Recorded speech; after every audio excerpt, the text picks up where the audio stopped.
Senator Humphries. Thank you, Mr Deputy President. Senator Feeney is right to suggest that these are quite exceptional circumstances, but they are circumstances that are entirely appropriately raised by the opposition in the Senate today because we face a most extraordinary situation.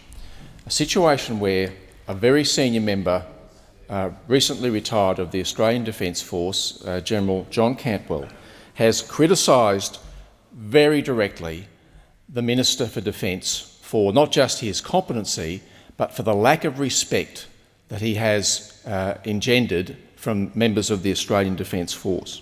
And he is joined in that criticism by a host of other senior figures within the defence space, particularly General Peter Lay, former Chief of the Army, writing in the Sydney Morning Herald on Friday, General Jim Molan, a very highly respected member of the Defence Force, who also has made criticisms of the performance of the minister, and in effect, the present Chief of the Defence Force, General Hurley, who saw fit when the Kirkham report was brought down, saw fit immediately to reinstate Commodore Kafer to his role as Commandant of ADFA, notwithstanding the fact that the minister said, "I stand by my criticisms." In effect, General Hurley indicated his disagreement with the approach the minister was taking.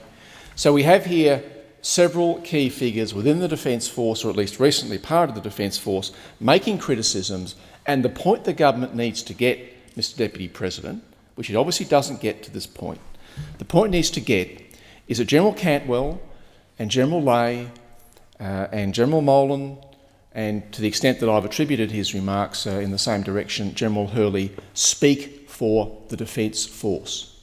They speak for the members of the Defence Force, the men and women in uniform who do not have confidence in this minister. It's not a pleasant thing to have to say that those people who are in the field, who serve in uniform across this country and beyond its shores, have reached a serious point where they do not have support, do not have confidence in their minister. But I know from conversations I have had with many members of the Defence Force that that is true. And I ask members of the government if they believe that Mr Smith enjoys the support of members in uniform in this country, go and talk to some of them and ask them what they think. Because I don't think they'll have any doubt, I have any doubt about the answer they'll receive. Earlier today, Minister Ludwig lectured us in question time on how we must respect the independent investigation being conducted by Fair Work Australia. Well, we have another independent investigation, the Kirkham report. Exhaustive, went on for a long period of time, sat on the minister's desk for 3 months.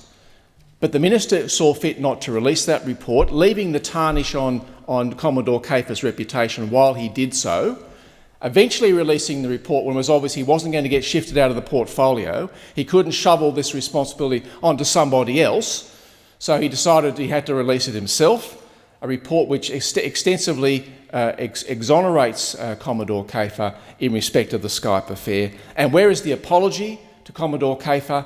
It isn't forthcoming.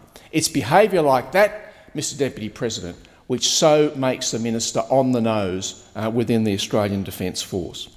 It's not just in this area, however, where he deserves condemnation. He has been sitting on a decision about replacement of Australia's future submarines now for several years. He is like a rabbit caught in the headlights, unable to make this big decision about what we do to replace the submarines, the Collins-class submarines, which are ageing. This minister needs to make that decision, but he seems incapable of doing that. It is for reasons like that that the minister needs to go. The minister doesn't clearly want to be in the defence portfolio. He made that very clear, not just presumably to the Prime Minister, but to all who would listen before the recent reshuffle. And it's equally clear from the field evidence that the Defence Force doesn't want him to be their minister. The fact that he, quote unquote, in the words of Senator Feeney, defended the rights of a victim is not the point. That's not the issue on which Mr Smith is being currently condemned.